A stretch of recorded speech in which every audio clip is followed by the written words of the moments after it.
Selamat datang di channel Long Life Learner. Nah, di sesi explainer kita kali ini, kita bakal bedah sesuatu yang pastinya relevan banget buat kalian. Dan jujur aja, bisa ngerubah masa depan finansial kalian.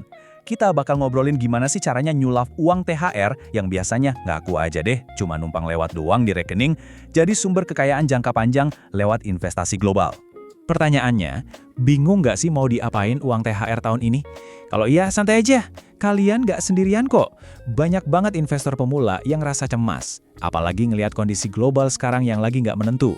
Pasar saham yang naik turun kayak roller coaster, berita geopolitik yang makin panas. Ya wajar banget kalau kalian jadi ragu. Tapi gini, niat kalian buat nginvestasiin uang ekstra ini udah jadi langkah awal yang super tepat. Disinilah kita bakal urai semuanya bareng-bareng. Oke, biar nggak makin pusing, ini dia agenda yang bakal kita bahas hari ini. Pertama, langkah awal investasi saham. Terus, mengenal Bursa Efek Indonesia. Ketiga, saham domestik atau global. Keempat, menghadapi resiko geopolitik. Dan terakhir, strategi aset safe haven. Bagian pertama, langkah awal investasi saham. Starting your journey. Jadi sebelum kita jauh-jauh mikirin soal untung puluhan persen atau bahkan beli satu lembar saham, ada persiapan fundamental yang wajib banget kita lakuin. Kalau merujuk ke panduan dari BNI Sekuritas dan CIMB Niaga, ada 5 langkah praktis nih. Pertama, tentuin dulu tujuan finansial kalian itu apa. Kedua, komitmen buat jangka panjang karena ingat, saham itu bukan skema cepat kaya semalam. Ketiga, pahami risikonya. Keempat, mulai aja dulu dengan modal kecil, hitung-hitung sebagai uang belajar. Nah yang terakhir, jangan pernah berhenti buat terus belajar. Ini fondasi mutlak yang harus banget dibangun sama setiap pemula. Poin krusialnya di sini adalah, dengan jalanin langkah-langkah tadi, seperti yang sering ditekankan sama BNI Sekuritas, kalian tuh lagi ngebangun mental. Di pasar modal itu satu-satunya hal yang pasti ya ketidakpastian itu sendiri. Jadi persiapan ini tuh benar-benar cara terbaik buat ngebangun rasa percaya diri kalian, buat ngadepin resiko pasar yang kedepannya udah pasti bakal ada. Lanjut ke bagian kedua, mengenal Bursa Efek Indonesia, the local playing field. Bursa Efek Indonesia ini ibaratnya arena utama yang paling gampang diakses buat kalian yang baru memulai. Di sini pasti kalian sering banget dengar istilah saham blue chip. Tapi, pada tahu nggak sih dari mana asalnya istilah ini?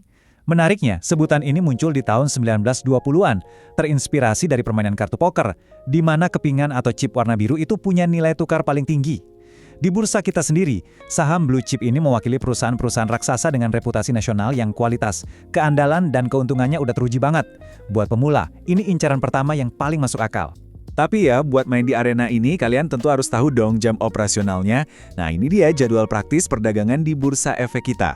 Pasar udah mulai siap-siap jam 8.45 pagi buat sesi pra-pembukaan. Terus, sesi pertama aktif dari jam 9 pagi sampai istirahat makan siang di jam 12. Sesi kedua lanjut lagi dari jam 13.30 siang sampai persiapan penutupan di jam 15.50 sore. Dengan hafal jadwal ini, kalian jadi tahu persis kapan sih pasar itu lagi aktif-aktifnya bergerak. Dan yang bikin seru, kalian tuh sama sekali nggak sendirian di arena ini. Coba deh lihat datanya. Sekarang ini ada lebih dari 21 juta investor retail di Indonesia. Gila nggak tuh? Dan luar biasanya lagi, angkanya didominasi sama anak-anak muda. Kampanye-kampanye keren kayak Yuk Nabung Saham dan program sekolah pasar modal bener-bener ngebuka pintu lebar-lebar dan bikin pasar saham lokal jadi super merakyat buat jutaan generasi milenial dan Gen Z di Indonesia. Sekarang masuk ke bagian ketiga, saham domestik atau global. Expanding your horizons. Nah, muncul deh pertanyaan logis berikutnya. Habis ngerasa nyaman di pasar lokal, apa kita perlu ngekspansi uang THR kita ke pasar global? Mari kita bandingin. Kalau dari analisis peluang, saham Indonesia itu nawarin keakraban. Kita familiar sama produknya, ngerti apa yang ngegerakin ekonomi lokalnya, dan diawasin ketat sama otoritas bursa kita. Di sisi lain, saham Amerika Serikat itu adalah pasar paling gede di dunia. Kalian dapat exposure masif ke perusahaan teknologi raksasa, sekaligus punya elemen keuntungan atau kerugian dari nilai tukar mata uang asing. Terus mending pilih mana? Jawaban paling cerdas dari para ahli sebenarnya simpel banget.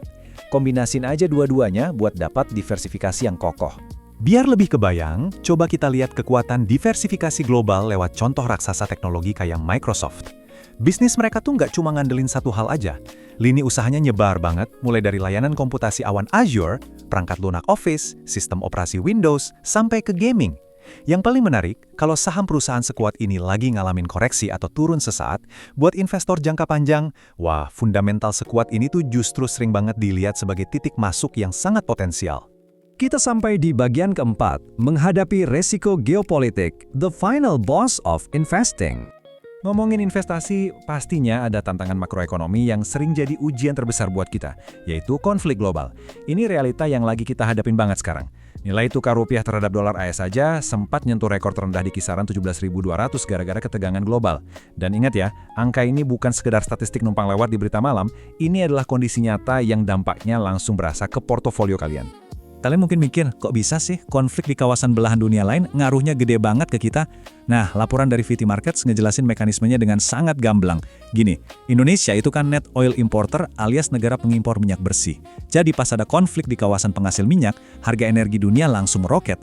Akibatnya, biaya impor energi kita makin mahal, tagihan subsidi negara membengkak, dan ujung-ujungnya memicu capital flight atau pelarian modal asing dari Indonesia lari ke aset yang dianggap lebih aman, kayak dolar AS. Itu dia, alasan kenapa gejolak geopolitik ngasih tekanan yang luar biasa berat ke rupiah kita. Kalau situasinya udah memanas kayak gini, kadang-kadang strategi wait and see atau diam sejenak itu justru keputusan yang sangat relevan. Seperti kata para analis, kuncinya tuh bukan panik terus buru-buru keluar dari pasar, tapi gimana kita bisa jeli ngebaca rotasi sektor dan mastiin risiko kita tetap terkendali. Akhirnya, kita masuk ke bagian kelima, strategi aset safe haven, your umbrella in a storm. Nah, buat mengendalikan resiko-resiko berat tadi, kita butuh konsep investasi defensif, ibarat sedia payung sebelum badai datang. Menariknya, kalau kita validasi strategi ini pakai data akademis dari International Journal of Analysis and Applications, ada fakta yang benar-benar mencerahkan soal resiko geopolitik di Asia Tenggara. Ternyata, pasar di kawasan kita ini punya kapasitas yang luar biasa loh buat nyerap guncangan dari luar. Mari kita bongkar temuan akademis ini, yang mungkin agak beda dari intuisi kita biasanya. Walaupun volatilitas di pasar itu biasanya bakal bertahan lama setelah kejadian besar, guncangan geopolitik di masa lalu itu nyatanya malah ngebantu meredam kepanikan di masa sekarang. Kok bisa gitu? Karena investor di negara berkembang ternyata punya mekanisme adaptasi yang super cepat. Bahkan nih, secara statistik, risiko geopolitik ini sering ngasih pengaruh positif buat imbal hasil di masa depan. Soalnya, momen krisis ini sering banget ngebuka peluang emas buat beli aset-aset bagus di harga diskon. Terus jenis aset apa dong yang tepat buat tempat berlindung pas lagi ada badai? Jawabannya ada di aset safe haven. Contohnya kayak emas, obligasi pemerintah, atau saham-saham di sektor komoditas dan pertahanan. Dengan ngalihin sebagian modal kalian ke aset-aset ini, kalian nggak cuma melindungi nilai portofolio aja, tapi secara taktis, kalian juga bisa dapat untung dari volatilitas yang lagi terjadi. Benar-benar pinter kan?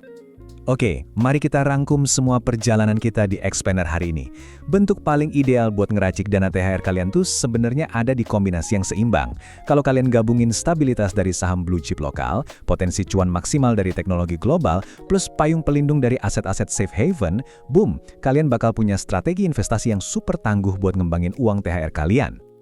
Sebagai penutup nih, coba deh kalian cek dan evaluasi lagi kesiapan finansial kalian sekarang.